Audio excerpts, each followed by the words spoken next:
ఏ విషయంలో అయినా ఆలస్యం చేయొచ్చు గాని భగవంతుడి విషయంలో ఇలాంటి శుభకార్యం విషయంలో ఆలస్యం చేయొచ్చా? నల్లపూసల కార్యక్రమం అంటే ఏమనుకుంటున్నాడు వాడు? షాప్ దగ్గర ఆలస్యం అయి ఉంటుందిలే నాన్న, వచ్చేస్తాడు. ఎప్పుడురా వచ్చేది? ఎంతసేపు అయింది వాడు వెళ్ళి? మనం ఇంటి దగ్గర నుంచి బయలుదేరి గుడికి వచ్చాం, ప్రదక్షిణలు చేశాం. వాడి గురించి ఎదురు చూడడం మొదలుపెట్టి కూడా పావుగంట అయింది, అయినా వాడు ఇంకా రాలేదు. మీకు అర్థమవుతుందో లేదో మావయ్య గారు, నాకైతే స్పష్టంగా అర్థమవుతుంది.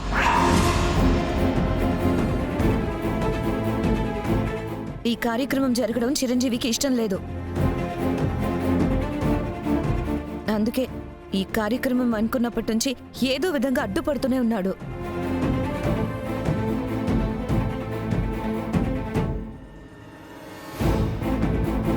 విజయ తోడొస్తానని చెప్పినా వినిపించుకోకుండా నేనే వెళ్తానని చెప్పెళ్ళి ముహూర్తం సమయం దాటిపోవాలని కావాలనే ఇదంతా చేస్తున్నాడు.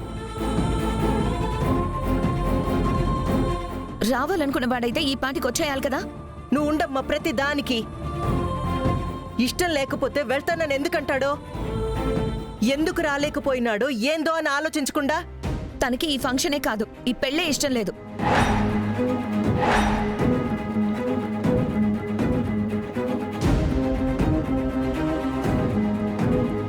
నా చెల్లి జీవితం నాశనం చేయడానికే దాని మెడలో తాళి కట్టి ఇదిగో ఇలా ఏడిపించుకు తింటున్నాడు. దుర్గా, ఏంటా మాటలు? నేనేమీ కావాలని అనట్లేదండి. ఆలస్యమైతే ఎక్కడ ఈ కార్యక్రమం ఆగిపోతుందో అన్న భయం. నల్లపూసల కార్యక్రమం జరుగుతుంది నా చెల్లికి మాత్రమే కాదు, నాకు కూడా కదా.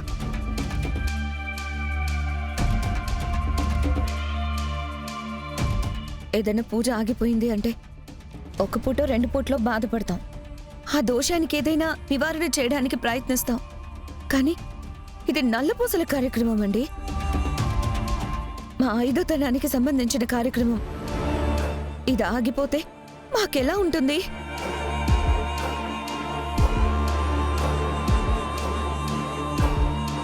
పొరపాటున ఆగిపోయిందంటే ఏమవుతుందో ఏంటో అని ప్రతి క్షణం భయంగా బ్రతకాలి మేము.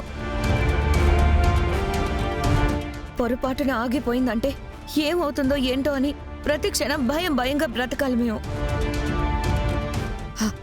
మీరేమైనా అనుకోండి, తనకైతే ఈ కార్యక్రమం ఇష్టం లేదు, అందుకే ఇలా చేస్తున్నాడు. ప్రతి దానికట్ట వాడి మీద పడిపోబాకమ్మా. వాడు రాలేదని మా అన్న కోపంగా ఉండాడు, వాడికిష్టం లేకుండా చేసుకున్నాడు, అందుకే ఇట్టా చేస్తుండాడని మాట్లాడుతుండావో. గుళ్ళో అన్నా కాస్త నెమ్మదిగా ఉండమ్మా. తన అన్న దాంట్లో తప్పే ఉంది. రావాలన్న జ్ఞానం ఉంటే ఈ పాటికి ఎప్పుడో వచ్చేసి ఉండేవాడు. తన భయంలో కూడా అర్థం ఉంది కదా.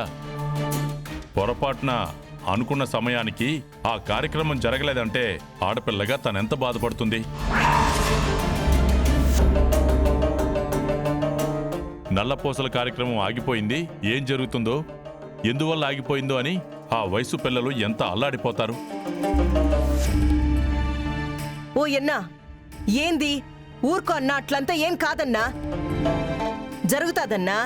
ఈ కార్యక్రమానికి వాడొచ్చేస్తాడు. వదనా, మీరేం భయపడకండి, వాడు ఖచ్చితంగా వచ్చేస్తాడు. అవును, ఎందువల్ల ఆలస్యమైందో ఏంటో కానీ చిరంజీవి బావైతే ఖచ్చితంగా నల్లపూసల దండ తీసుకునే వస్తాడు. నువ్వెందుకే మధ్యలో మాట్లాడుతున్నావు? నల్లపూసలు తెమ్మంటే ఎక్కడ తాగి తూలుతున్నాడో.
అదిగో నాన్న వచ్చేసాడు.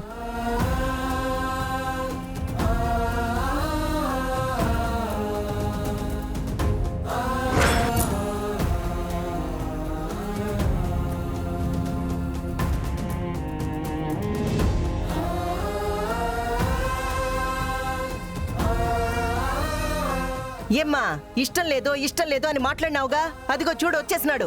ఊరుకోమ్మా. రేయ్ బిన్న రారా, నువ్వు రావడం ఆలస్యమైనదని ఏమేమో మాట్లాడుతుండారు. నీకు బుద్ధుండదా? ఎరా, ఒక పని మీద వెళ్తే త్వరగా రావడం తెలీదా నీకు? ఏం కార్యక్రమం అనుకున్నావురా ఇది? ఆడపిల్లకు మెళ్ళలో పసుపు తాడు ఎంత ముఖ్యమో నల్లపూసల తాడు కూడా అంత విలువైంది. ఇది ఆడపిల్ల 5వ తనానికి సంబంధించిన విషయం రా. ఒక మగాడికి పెళ్ళి అయ్యేంత వరకు అమ్మో నాన్నో నా కొడుకు చల్లగా ఉండాలి అని కోరుకుంటారు. కానీ ఒక ఆడపిల్ల వాడి జీవితంలోకి వచ్చినప్పటి నుంచి ఆ అమ్మాయి గుండెలపైన మోసే తాళిపైన, నుదుటిపైన మెరిసే సింధూరం పైన ఆధారపడి ఉంటాయిరా వాడి ప్రాణాలు.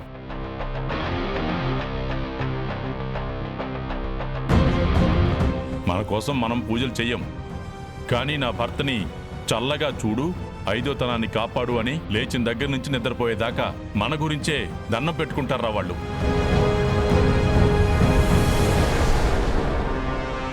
ఆ 5వ తనానికి అండగా, ఆ తాళికి ఏ ఆపద రాకుండా ఐశ్వర్యాన్ని, సుఖాన్ని, సంతోషాన్ని ఇచ్చేదేరా ఆ నల్లపూసల తాడు.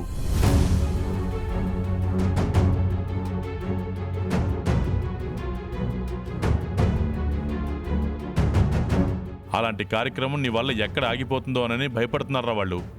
ఆ జ్ఞానం లేకుండా నీ పాటికి నువ్వు ఊరంతా తిరిగేసి వస్తున్నావు.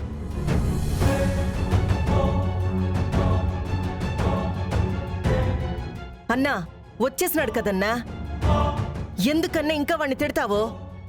పంతులు గారు, అమ్మా మల్లుడు వచ్చేసినాడు. ఆ, నల్లపూసలు తీసుకొని బిన్న కార్యక్రమం మొదలు పెట్టండి. అలాగేనమ్మా. నల్లపూసలు ఇయ్యి.